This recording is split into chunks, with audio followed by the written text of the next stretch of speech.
आघाती देशातील युद्धाचा परिणाम आता सगळीकडे आपल्याला पाहायला मिळतोय आणि त्याचा फटका आता उद्योगांना सुद्धा बसतोय। धाराशिवमधील तेरखेडामध्ये फटाका उद्योग अडचणीमध्ये सापडलेला आहे।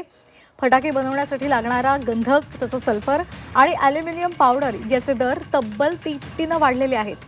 कच्चा माल महागलेला आहे आणि त्यामुळे उत्पादन ठप्प होण्याच्या मार्गावर आहे। यामुळे येणाऱ्या सणांमध्ये फटाके महागण्याची शक्यता वर्तवली जाते।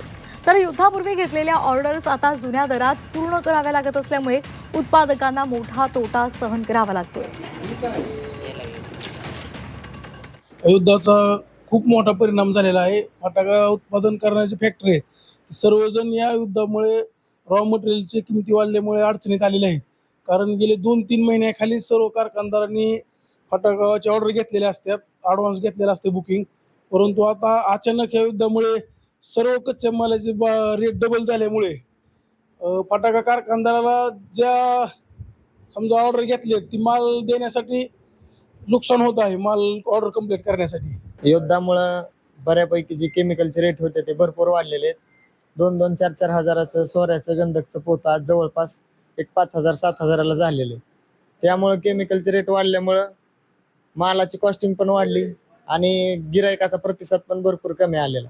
काहीच प्रतिसाद नाही, कारण रेट भरपूर वाढलेले आहेत।